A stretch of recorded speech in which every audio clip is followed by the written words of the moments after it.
আমাদের সবচাইতে দামি সম্পদ, সবচাইতে দামি অ্যাসেট হলো আমাদের সন্তানগণ।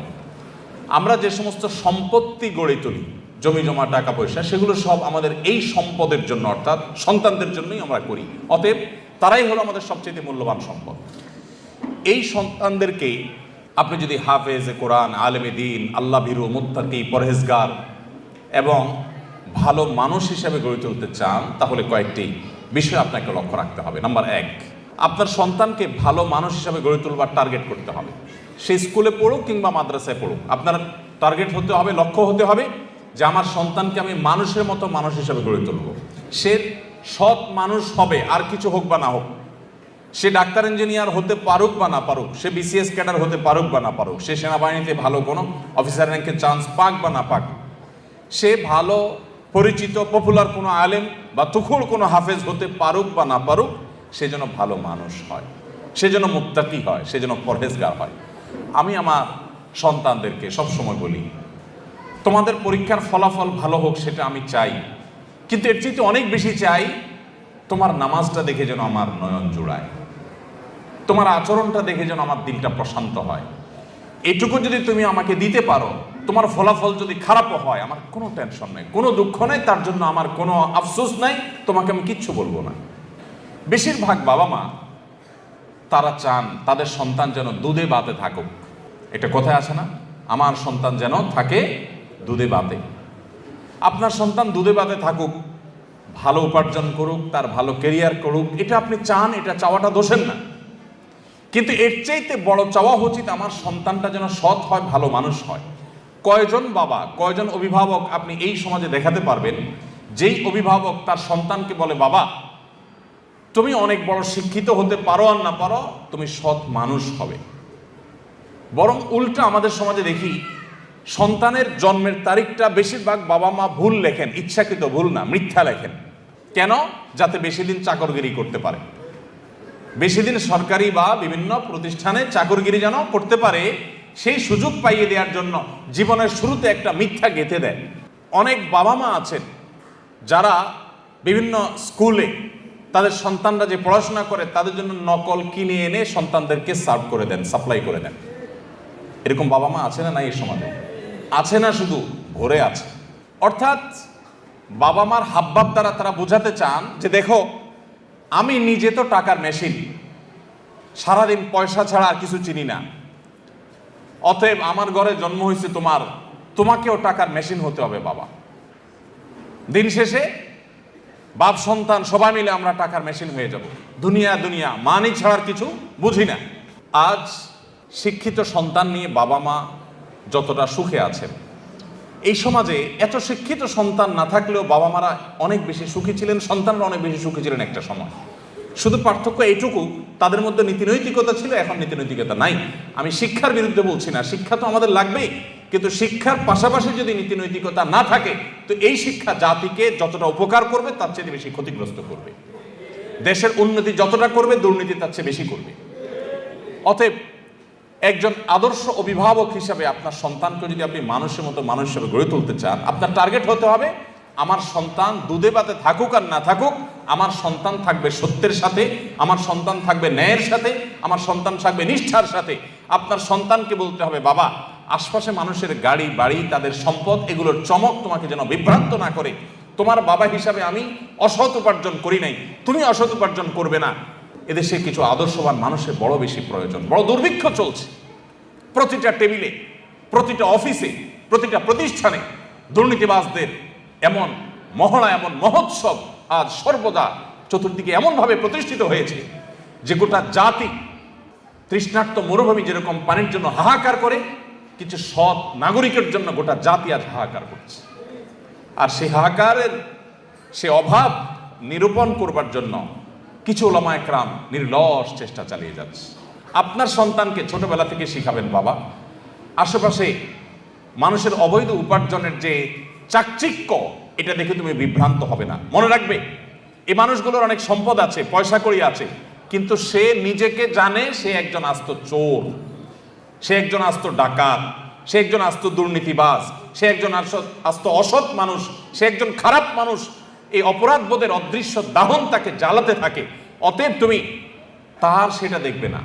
তুমি সততার সাথে চলবে, তোমার ভেতর থেকে একটা আওয়াজ তোমার কাছে আসবে যে আলহামদুলিল্লাহ আমি কোনো অসৎ উপায়ে উপার্জন করি নাই। অতএব আমাদের সন্তানদেরকে মানুষের মতো মানুষ হিসেবে গড়ে তোলবার জন্য প্রথম লক্ষ্য হবে যে তারা ভালো মানুষ হোক।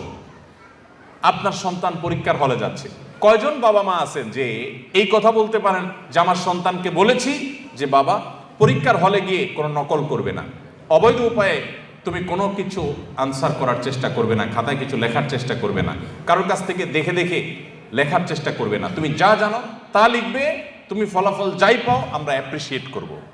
কোথায় সে বাবা মা আজ? বরং উল্টা বাবা মা সন্তানকে খোঁচা মেরে চাপ দিয়ে সন্তানকে ডিপ্রেসড করার হাজার নজির আমাদের সামনে আছে যে কেন তুমি পারো নাই, পাশে বাসার ছেলেটা এত ভালো রেজাল্ট করলো আমি মুখ দেখাতে পারি না, তুমি কেন পারো নাই। এই চাপ দেওয়া মানুষ পাওয়া যায়, কিন্তু সন্তানকে সততার দীক্ষা দেওয়ার মানুষ পাওয়া যায় না। সময়ত উপস্থিতি, আমি আবারও বলছি, আমি আমার সন্তানদেরকে সবসময় বলি আপনাদের সঙ্গে শেয়ার করা যাতে করে আপনাদের কারোর উপকার যেন হয়। আমি সবসময় তাদেরকে বলি দেখো, পরীক্ষা ভালো ফলাফল করতে পারো কি না পারো, তুমি ভালো মানুষ হওয়ার চেষ্টা করো, তোমার অ্যাটিটিউড থেকে আমি সেটা দেখবো, তাতেই আমি হ্যাপি। আলহামদুলিল্লাহ আল্লাহ তাআলা আমাদের সন্তানদেরকে ভালো মানুষ হিসেবে গড়ে তোলবার জন্য আমাদেরকে যোগ্য অভিভাবক হওয়ার তৌফিক দান করুন। তাহলে প্রথম কাজ হলো টার্গেট ঠিক করতে হবে যে আমার সন্তানকে আমি ভালো মানুষ, নেক, মুত্তাকি, পরেজগার বানাবো, এরপরে অন্য কিছু হবে বা না হবে সেটা পরের বিষয়। আমার প্রাথমিক টার্গেট থাকবে সে একজন পরোপকারী মানুষ হবে, সে একজন সমাজমুখী মানুষ হবে, সে একজন কল্যাণকামী মানুষ হবে, সে সমাজের সবার কাজ করবে, যেখানেই যাবে সে মানুষের উপকার করবে, কোনোদিন ক্ষতি করবে না, এই মানুষ হবে। এবার সে ডাক্তার হোক, সে ইঞ্জিনিয়ার হোক, সে বিসিএস ক্যাডার হোক, সে অন্য কিছু হোক, সে মাদ্রাসা পড়ুয়া হোক, এমনকি সে যদি গতানুগতিক শিক্ষিত নাও হয়, তারপর অন্তত এই জাতির কোনো ক্ষতিকর কোনো কিছু তার দ্বারা হবে না ইনশাআল্লাহ তাআলা। নাম্বার 2, অভিভাবক হিসাবে আমাদের চোখের পানিটা অনেক বেশি গুরুত্বপূর্ণ। চোখের পানি মা বাবার সন্তানদের জন্য অনেক গুরুত্বপূর্ণ। কিছু মানুষের দোয়া আল্লাহ তাআলা ফিরিয়ে দেন না, এর ভিতরে মা বাবার দোয়া অনেক গুরুত্বপূর্ণ। আমি আমার শৈশবে আমার মায়ের সে কান্না এখনো মনে হয় আমার কানে ভাসে। যখন মাদ্রাসায় যেতাম তো মা কাঁদতে থাকতেন, যখন বাসায় আসতাম, বাড়িতে আসতাম, নামাজের বিছানা মা কাঁদতে থাকতেন। আমার বাবার বহু কান্না আমার এখনো কানে ভাসে। তাহাজ্জুদের সময় নিজে হয়তো ঘুমিয়েছিলাম, বাবার কান্নার আওয়াজে ঘুম ভেঙেছে, নাম ধরে ধরে দোয়া করতেন। তো সন্তানদের জন্য বাবা মার দোয়া অনেক গুরুত্বপূর্ণ।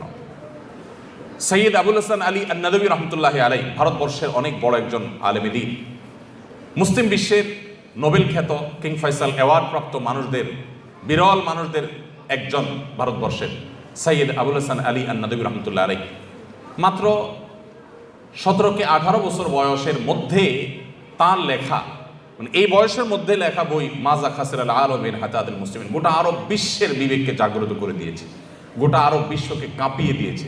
এমন একটি আরব বিশ্বের সমৃদ্ধ লাইব্রেরি পাওয়া অসম্ভব যে লাইব্রেরিতে সৈয়দ আবুল হাসান রহমতুল্লাহ আরবিতে লেখা এই বইটা না। এই বইয়ের ভূমিকা আমি পড়েছি। উনি নিজে লিখেছেন যে আমি এই বই যখন লিখেছি তখনও পর্যন্ত আমি কোনো আরব দেশে যাই নাই, কোনোদিন হজ ওমরা করি নাই, কোনো অ্যারাবিয়ানের সাথে দেখা হয় নাই। তারপরেও এমন আরবি ভাষায় লিখেছেন যে গোটা আরব বিশ্বের বিশ্ববিদ্যালয়গুলোতে তার সে বই সবচেয়ে বেশি সমাদৃত।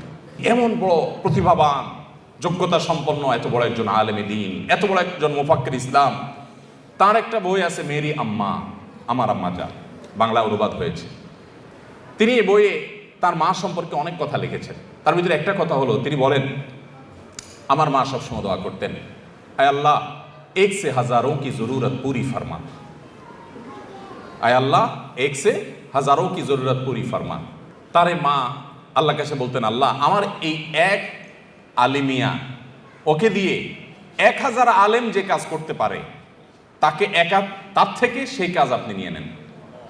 1000 আলেম জাতির যে উপকার করতে পারে, মুসলিম মিল্লাতের মানব জাতির যে উপকার করতে পারে, ও একা যেন সেই কাজটা করতে পারে। 1000 মানুষের কাজ তার একা থেকে করার তৌফিক দান করেন। এভাবে দোয়া করতেন।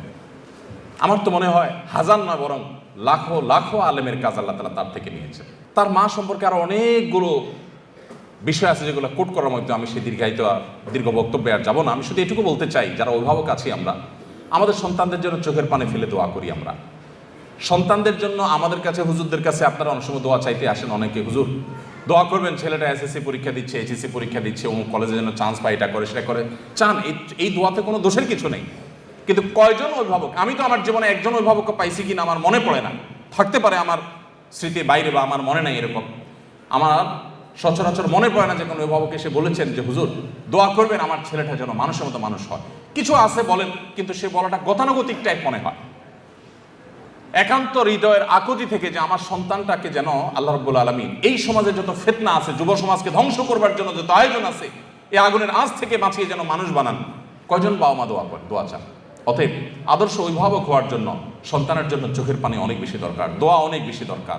আল্লাহ তাআলা আমাদেরকে সেটাও করার তৌফিক দান করুন। নাম্বার 3, একটা কথা আমাদেরকে মনে রাখতে হবে, মানুষের প্রকৃতি, বিশেষ করে শিশুদের প্রকৃতি আরো বেশি যে তারা যত বেশি শুনে শিখে তার চাইতে দেখে শিখে বেশি।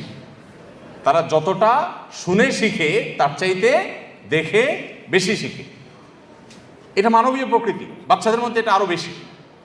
আপনি বাচ্চাকে সারাদিন বলবেন বাবা মিথ্যা বলে না, এটা যতটা বাচ্চার জন্য কার্যকর হবে, আপনি নিজে বিভিন্ন পর্যায়ে মিথ্যা বলার প্রয়োজন আছে বা সুযোগ আছে সেই জায়গাগুলোতে মিথ্যা অ্যাভয়েড করবেন। আপনার এই আদর্শটা বাচ্চাকে অনেক বেশি শিক্ষিত করবে যে মিথ্যা বলা যায় না, সে বলবে না।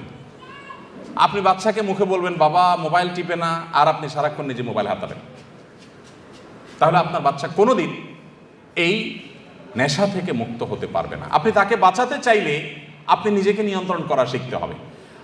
আর কিছু না হোক অন্তত সন্তানের দিকে তাকায় হলে আমাদেরকে মানুষ হতে হবে।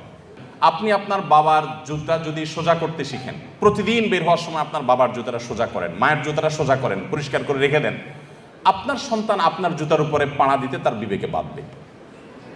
আর সারাদিন বলবেন বাবা মার সেবা করতে হয়, বই পড়াবেন, এগুলোতে সন্তান ততটা শিখবে না যতটা আপনার কাছ থেকে শিখবে। এই জন্য আপনি নিজের গরজে ভালো মানুষ হন বা না হন, অন্তত সন্তানের দিকে তাকে ভালো মানুষ হন। স্বামী স্ত্রী দুজন ঝগড়া করবেন, গালিগালাজ করবেন, হাতাহাতি করবেন সন্তানের সামনে, আর সন্তানকে বলবেন দেখো মিলেমিশে চলতে হয়, ভদ্র হয়ে চলতে হয়। সন্তান বলবে যে এগুলো বোধহয় কথার কথা, এগুলো আসলে আমলে নিতে হয় না, কারণ বাবা মা নিজেই তো আমল করেন না। আপনি মোবাইল টিপবেন আর ওই বলবেন এই পড়ালেখা করো, বই নাও, বই নিয়ে বসো, আর নিজে মোবাইল টিপতেছেন। তখন বাচ্চা মনে করবে কি জানেন? বাচ্চা মনে করবে যে আরে বাপ মা যেগুলো বলতেছে এগুলো বলতেছে মোবাইল নামক এই নিয়ামত থেকে আমাকে বঞ্চিত রাখবার জন্য, তা না হলে উনি টিপছেন কেন? এর মধ্যে এত সুখ যে উনি এটা থেকে এক মুহূর্ত থাকতে পারছেন না, নিশ্চয়ের ভিতরে রাজ্যের সকল সুখ এই মোবাইলের মধ্যেই আছে। বাচ্চা সেটার জন্য ঝাঁপায় পড়বে। এই জন্য মুখে কথা কম বলে বরং নিজেরা মোবাইলগুলোকে নিয়ন্ত্রণ করেন। অপ্রয়োজনে সারাক্ষণ রুগীর মতো এটা টিপি না করে লিমিটেড সময় কাজ করে বাচ্চাদেরকে সময় দেন। আল্লাহ আমাদেরকে তৌফিক দান করুন। তাহলে সন্তানের সামনে মডেল হয়ে যেতে হবে, ভালো মানুষের মডেল হয়ে যেতে হবে। আপনি যেটা চান সন্তান হোক সেটা আপনি নিজে করে সন্তানকে দেখাবেন। আপনার তাহাজ্জুদের কান্নায় আপনার সন্তানের যদি ঘুম ভাঙে, এই সন্তানকে ফজরের জন্য ডাকা লাগবে না ইনশাআল্লাহ। কিন্তু আপনি নিজে যদি কোনো রকম ডুমায় ফজর নামাজ পড়েন, এরপরে বাচ্চাকে ডাই করেন, খুব বেশি কাজে আসবে না। চতুর্থত যে পয়েন্টটি আমি বলতে চাই তা হলো সন্তানদেরকে সময় দিন। আমাদের এখন ব্যাপারটা হয়ে গেছে পরীক্ষার চিন্তা যে ছাত্রের আর পড়ালেখা করার সুযোগ হয় না সেই ছাত্রের মতো। এটা কথা আছে না যে পরীক্ষার টেনশনে কি পড়ালেখার সুযোগ হয় না। আমাদের এখন সন্তানদের উন্নত উজ্জ্বল ভবিষ্যতের জন্য মা মায়ের কাজ নিয়ে, বাপ বাপের কাজ নিয়ে এত ব্যস্ত যে সন্তানকে সময় দেওয়ার সুযোগ নেই। যে সন্তানের জন্য আপনি এত কিছু উপার্জন করবেন সেই সন্তানকেই আপনি সময় দিচ্ছেন না, তাহলে আপনার চেয়ে বোকার কে হতে পারে? সন্তানদের সময় দিন। আমি নিজে আলহামদুলিল্লাহ অনেক দিন থেকে একটা প্র্যাকটিস শুরু করছি, আপনাদের সাথেও শেয়ার করি, কেউ আমল করতে পারেন। সেটা হলো যে অফিস টাইমের পর আর মোবাইলে আমি কোনো অ্যাক্টিভ থাকি না। বেশিরভাগ সময় হয় এরোপ্লেন মোড করে ফেলি, আর নাহলে বন্ধ করে ফেলি, আর নাহলে সাইলেন্ট করে ওইটাকে গাড়িতে রেখে, অফিসে রেখে, ডেস্কে রেখে তারপর বাসায়। এবং পুরো সময়টা বাসা যতক্ষণ থাকা হবে ততক্ষণ ফ্যামিলিকে সময় দেওয়া হবে। এটাতে কিছু ক্ষতি হবে, প্রতিষ্ঠানের ক্ষতি হবে, অফিসের ক্ষতি হবে, হোক, তার চাইতে লাভ অনেক বেশি হবে। যারা বিভিন্ন প্রতিষ্ঠান পরিচালনা করেন, অনেক কাজ কাম আছে, প্রয়োজন একটা বাটন ফোন নিয়ে নেন যে এইটা থেকে এতটা পর্যন্ত বাটন ফোনে আসি, আমার ফোনটা অমুকের কাছে থাকবে, ইমার্জেন্সি কিছু হলে আমাকে জানাবা, আদারওয়াইজ আমি নাই, বাচ্চাদেরকে সময় দিব। বেশিরভাগ বাপ দেখবেন বাসায় ঢুকতে ঢুকতে মোবাইলে কথা বলতে, হ্যাঁ ভাই ঠিক আছে অমুক জায়গায় এতটা মাল পাঠায় দেন, এসব বলতে বলতে ঢুকে। কে দরজা খুলছে সেটাও বাপে দেখে না, আবার বাইরে হয়ে যাচ্ছে সকালে, তখন আবার মোবাইলে হ্যাঁ আসতেছি এই যে নামতেছি সিঁড়িতে, বলতে বলতে বাইর হয়। তো আপনি সারাক্ষণ আবার বাসায় যতক্ষণ আছে ততক্ষণ মোবাইল নিয়ে ব্যস্ত আছে, মাও ব্যস্ত, বাপও ব্যস্ত। বাচ্চাদের যে কি অসহায়ত্ব এই সময়টাতে, আমি তো মনে করি এই সময়ে প্রোডাক্টিভিটির জন্য মোবাইল নিয়ন্ত্রণ করা ছাড়া কোনো দিন সম্ভব না আজকের বাস্তবতায়। আলহামদুলিল্লাহ আমরা এটা শুরু করে দিয়েছি এবং এর সুফলটা আমরা পাচ্ছি আল্লাহর রহমতে। আমি অনুরোধ করবো আপনারাও সেই সময়টা দিবেন। শুধুমাত্র সময় দেয়া বলতে বাচ্চাদের সাথে গল্প করানো, সব দিক থেকে আপনি তাদের খেলার সাথী হবেন। আপনার বাচ্চা কার সাথে খেলতে গিয়ে নষ্ট হবে, আপনি সেটা কেন হতে দিবেন? আমি আমার বেশ কিছুদিন থেকে প্র্যাকটিসটা করি, তবে গত প্রায় মাসখানেক যাবৎ হবে বা তার সাথে কম বেশি হবে। এই সময় ধরে আমি আমার বাচ্চাদের সাথে নিয়মিত খেলাধুলা করার চেষ্টা করি। যদি আমি বাড়িতে থাকি তো খেলা মিস নাই বাচ্চাদের সাথে, প্রতিদিন 1 ঘন্টা মিনিমাম বাচ্চাদের সাথে খেলি প্রতিদিন। অন্য যত ব্যস্ততা থাকুক, সব ব্যস্ততার সাথে বড় ব্যস্ততা আমার সবচেয়ে বড় সম্পদ আমার বাচ্চারা। অতএব তাদের সাথে আমি খেলার সাথী হব। কোন বাচ্চার সাথে খেলতে গিয়ে সে নষ্ট হবে না হবে আমি সময় দেবো তাদেরকে, এবং তাদের গল্পগুলো আপনি শুনবেন, আপনি নিজে তাদেরকে গল্প বলবেন, তাদের পড়ালেখার সাথী হয়ে যাবেন, মেশার চেষ্টা। বেশিরভাগ বাবা মা সন্তানকে সময় দিতে চান না, টিচারের কাছে দিয়ে রাখেন, আপনার কাজের বুয়ার কাছে দিয়ে রাখেন, অমুকের কাছে দিয়ে রাখেন, তমুক। মায়েরা তো আজকাল বাচ্চাদেরকে ভালো করে নাস্তাও দিতে রাজি না। আমরা যারা মাদ্রাসা চালাই আমরা জানি, টিফিন দিয়ে দিবেন কি অল টাইমের একটা প্যাকেট ধরাই দিবেন, রেডিমেড কিছু ধরাই দিবেন। আপনার বাচ্চাকে আপনি রেডিমেড এগুলো দিয়ে দিচ্ছেন, আপনি বুড়ো হন এই বাচ্চা আপনাকে বৃদ্ধাশ্রমে পাঠাবে, এরকম অল টাইম ধরাই দিবে। বাচ্চাকে হেলদি কিছু একটু রেডি করে দেন, ভালো কিছু একটু নিজে রান্না করে দেন। মায়েরা আজকাল অলস, ও রেডিমেড কিছু দিয়া যেতে পারলে বাঁচে। বাপেরা অলস, বাচ্চাকে সময় দিতে রাজি না। সার পড়াক, আপনি নিজে আপনার বাচ্চাকে কদিন পড়ান। এই জন্য বাচ্চাদেরকে সময় দিবেন। সময় না দিলে বাচ্চারা কখনো মানুষ হওয়া এটা সম্ভব না। যত বাচ্চা মানুষ হয়েছে দেখবেন বাবা মা অনেক বেশি তাদেরকে সময় দিয়েছে। 5 নম্বর যে পয়েন্টটা আমি বলতে চাই তা হলো হালাল উপার্জন আপনার বাচ্চাকে সৎ মানুষ হতে সাহায্য করবে। আপনি হারাম উপার্জন করবেন, 2 নম্বর কামাই করবেন, আর আশা করবেন যে আল্লাহ বেলগাছে তুমি তাল দিয়া দাও মালিক, মাবুদ। মালিক শুনবেন না, মালিক আপনার বেলগাছে তাল দিবেন না। আপনি তাল গাছে তাল আশা করতে পারেন। চুরিদারির টাকা, 2 নম্বরের টাকা, ঘুষের টাকা, দুর্নীতির টাকা দিয়া সন্তানরে মানুষ করবেন, বড় করবেন, এরপরে যে হুজুরের কাছে দিয়ে বলবেন হুজুর এরে বড় আলেম, বড় হাফিজ, বুজুর্গ আল্লাহ বানায় দেন, সম্ভব না। এই জন্য হারাম উপার্জনের কুপ্রভাব সন্তানের উপর অনেক বেশি পড়ে। এই জন্য সন্তানকে মানুষের গড়ে তোলার জন্য হালাল খাবার খাওয়ান। মায়েরা আজকাল ছোট পোলাপানের পেছনে খাবার নিয়ে যে পরিমাণ দৌড়ায়, যে পরিমাণ পাগল পড়া থাকে, যেখানেই যাবেন মাদের দেখবেন একটাই পেরেশানি, সেটা হলো যে বাটি নিয়ে চামচ নিয়ে বাচ্চার পিছনে পিছনে গুড় গুড় করে। কেন? বাচ্চা খায় না। বাচ্চাকে খাওয়ানোর জন্য যত চেষ্টা আপনি করেন, হারাম খানা যেন না খায়, হালালটা যেন খায়, সেই চেষ্টা যদি তার সিকিভাগও করতেন, এক একটা আল্লাহর ওলি এমনি হয়ে যেত। তো এই জন্য আমার সন্তানের পেটে কোনো হারাম যেন না ঢুকে, সেই চেষ্টা আমাদেরকে করতে হবে। 6 নম্বর যে পয়েন্টের কথা বলতে চাই তা হলো তাদেরকে ভালো পরিবেশ দিতে হবে। বেশিরভাগ সন্তান নষ্ট হয় পরিবেশের কারণে। সেই পরিবেশটা শিক্ষা প্রতিষ্ঠান হতে পারে। যে শিক্ষা প্রতিষ্ঠানে বাচ্চা ভালো, আমি আমার বাচ্চাকে মনিটর করব যে বাচ্চার প্রোগ্রেস কি, সে সেখান থেকে ভালো হচ্ছে না খারাপ হচ্ছে, তাকে ভালো পরিবেশ দিতে হবে। যেই প্রতিষ্ঠানে ছেলেরা ভালো, ওস্তাদরা ভালো, শিক্ষকরা ভালো, তাদের আমল ভালো, তরবিয়ত ভালো, এগুলো মনিটর করতে হয়, সেখানে আমার বাচ্চাকে দেব। যে প্রতিষ্ঠানে যায় শিক্ষার সাথে কুশিক্ষা শিখে আসে, সেখানে আমার বাচ্চা দিব না। তাকে ভালো পরিবেশ, কারণ সে নষ্ট হবে ভালো খারাপ পরিবেশে গিয়ে। একটা পচা আলু যদি আপনি 1 বস্তা ভালো আলুর পাশে রেখে দেন, দেখবেন আশপাশে 2টা প্রথম পচবে, এরপরে 4টা পচবে, পচে পুরো বস্তা পচে শেষ হয়ে যাবে। খারাপ জিনিসের প্রভাব এত বেশি। অতএব আপনার বাচ্চা, আপনি যে ফ্যামিলির সাথে বন্ধুত্ব থাকবে, বন্ডিং থাকবে, আসা যাওয়া থাকবে, আপনি দেখবেন সে ফ্যামিলি বাচ্চাগুলো কি করে। ওইগুলো গেমে আসক্ত, ওইগুলা কার্টুন দেখার রুগী। তো আপনি নিশ্চিত থাকেন আপনার বাচ্চার ভিতরে কুপ্রভাব আসবেই আসবে। আপনি সেই ফ্যামিলি বাচ্চার সাথে মিশবেন যারা এই গেম, কার্টুন আর এই সমস্ত আজেবাজে জিনিসে আসক্ত নয়।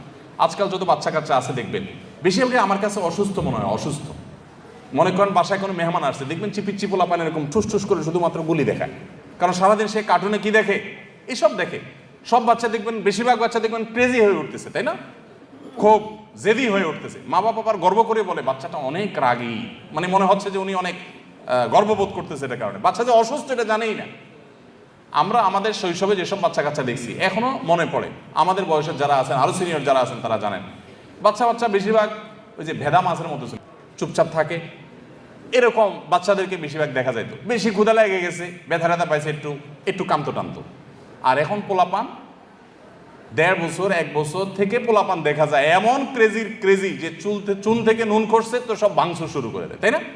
কারণ সারাদিন কার্টুনে এবং সারাদিন ভিডিও গেমসে সে ওইগুলোই দেখে, মার কাট ছাড়ার কিছু নেই। তো বাচ্চার মধ্যে এগুলোর কুপ্রভাব পড়ে। আপনার বাচ্চাকে ভালো মানুষ হিসেবে গড়ে তোলবার জন্য পরিবেশটা অনেক গুরুত্বপূর্ণ, যে সে কোন পরিবেশ পাচ্ছে। এই জন্য আপনি সেই ফ্যামিলির সাথে বন্ধুত্ব করবেন যে ফ্যামিলি বাচ্চা থেকে আপনার বাচ্চা ভালো কিছু শিখবে। আমি ব্যক্তিগতভাবে খুঁজে যে সেরকম ফ্যামিলি বাইর করি, মাশাআল্লাহ ফ্যামিলি বাচ্চারা খুব ভালো, বাপ মাগুলো খুব ভালো, তাহলে তাদের বাসায় যেতে হবে, তাদেরকে বাসায় দাওয়াত দিয়ে আনতে হবে, তাদের সাথে সম্পর্ক তৈরি করতে হবে, তাহলে আমার বাচ্চারা ভালো কিছু শিখবে। এই চেষ্টা আপনার মধ্যে থাকতে হবে, তাদেরকে ভালো পরিবেশ দিতে হবে। 7 নম্বর এবং সর্বশেষ পয়েন্ট যেটি বলতে চাই তা হলো, বাচ্চাদেরকে বিশেষ করে তারা যখন একটু বড় হতে শিখবে, আল্লাহ ভীরু মুত্তাকি পরহেজগারদের সোহবতে, তাদের মজলিসে, তাদের বৈঠকে, তাদের দার্সে, তাদের প্রোগ্রামগুলোতে নিয়ে যাবেন, তাদের সাথে কথা বলাবেন। এগুলোর প্রভাব, ইতিবাচক প্রভাব বাচ্চার মধ্যে পড়ে। আল্লাহ তাআলা আমাদের সবাইকে সুসন্তানের বাবা মা হওয়ার তৌফিক দান করুন। আমাদের সন্তানদেরকে, আমাদের পুরো পরিবারের সমস্ত সদস্যদেরকে আল্লাহ তাআলা মুত্তাকিদের ইমাম হওয়ার তৌফিক দান করুন। আমাদের সন্তানদেরকে আমাদের নয়ন জোড়ানোর মতো সন্তান হওয়ার তৌফিক দান করুন। মা বাবা হিসাবে আমাদেরকে আদর্শ মা বাবা হওয়ার তৌফিক দান করুন। আজ সৎ মানুষের যে দুর্ভিক্ষ চলছে, যে অভাব চলছে, মুত্তাকি পরহেজগার মানুষের যে খরা চলছে, এই খরা কাটাবার জন্য আমাদেরকে সংকল্প করতে হবে, সিরিয়াস হতে হবে, সব দিক থেকে আমাদেরকে নড়ে চড়ে বসতে হবে। আল্লাহ তাআলা আমাদের সবাইকে সেই তৌফিক দান করুন। ভাইরা আমার, সময়ত ভাইরা বোনেরা আমার, যদি আপনার সন্তানকে মানুষের মতো মানুষ হিসেবে গড়ে তুলতে পারেন, আপনার এই পরিবার উপভোগ্য হবে, চরম উপভোগ্য হবে, দুনিয়াটা জান্নাতে পরিণত হবে। যখন আপনার সন্তানটা দেখবেন যে মায়ের সামনে মাথাটা উঁচু করে কথা বলতে লাজ বোধ হয়, লজ্জা বোধ হয়, যখন দেখবেন বাবা কোনো কথা বললে ফিরে আরেকটা কথা বলার মতো সাহস হয় না, এই সন্তানকে এখন ঘরে ঘরে আছে? আরে ঘরে ঘরে তো দেখা দূরের কথা, গোটা সমাজে খুঁজে এরকম একটা সন্তান পাওয়া যায় না। বেশিরভাগ দেখবেন বেয়াদব, উগ্র, উচ্ছৃঙ্খল, এবং কোনো শিক্ষা নাই, নীতি নাই, নৈতিকতা নাই, আদর্শ নাই, নষ্ট এবং নষ্টের ছড়াছড়ি চতুর্দিকে। কোথায় সে সন্তান? যে সন্তান মায়ের বাবার আগে হাঁটবে না, যে সন্তান মায়ের আগে কথা বলবে না, বিনয় থাকবে। এরকম সন্তান যদি থাকে, আপনার সন্তান অনেক বড় অফিসার না হোক, আপনার সন্তান অনেক পয়সা কামাই না করুক, অনেক বড় পদের অধিকারী না হোক, আপনার সন্তান যাই হোক না কেন, যদি এরকম সন্তান আপনাকে আল্লাহ তাআলা দেন, তো আপনি দেখবেন আপনার পরিবারটা, আপনার জীবনটা জান্নাতি জীবন হয়ে গেছে। আল্লাহ তাআলা আমাদের সবাইকে, আমাদের সন্তানদেরকে মুত্তাকি পরহেজগার ভালো মানুষ হিসেবে গড়ে তোলবার সংকল্প প্রতিটি ঘরে ঘরে করার তৌফিক দান করুন, এবং তার জন্য যা যা করণীয় আছে সেই করণীয়গুলো আল্লাহ তাআলা আমাদের সবাইকে করার তৌফিক দান করুন। মনে রাখবেন, সন্তান যদি অমানুষ হয় তার ডিসক্রেডিট আপনার, সন্তান যদি মানুষ হয় তার ক্রেডিটও আপনার। সন্তান ভালো কিছু হয়েছে সেটা যেরকম আপনার অর্জন, সন্তান খারাপ কিছু হয়েছে সেটা আপনারই ত্রুটি। অতএব সন্তানের মধ্যে কোনো ত্রুটি দেখলে চিন্তা করতে থাকুন, আমার ঘাপলাটা কোন জায়গায়, আমার ঝামেলাটা কোন জায়গায়, যার কারণে সন্তানের মধ্যে এই খারাপ দিকটা আমি দেখতে পাচ্ছি। আল্লাহ তাআলা আমাদের সবাইকে আদর্শ বাবা মা হওয়ার তৌফিক দান করুন। আমরা যদি আদর্শ বাবা মা হই, তাহলে আমরা আদর্শ জেনারেশন পাবো। আদর্শ জেনারেশন যদি পাই, তো আদর্শ দেশ এবং আদর্শ সমাজ গড়ে উঠবে। আল্লাহ আমাকে, আপনাকে, আমাদের সবাইকে সেগুলো করার তৌফিক দান করুন। জাযাকুমুল্লাহু খাইরা ওয়া আখিরু দাওয়ানা আলহামদুলিল্লাহি রাব্বিল আলামিন। আসসালামু আলাইকুম।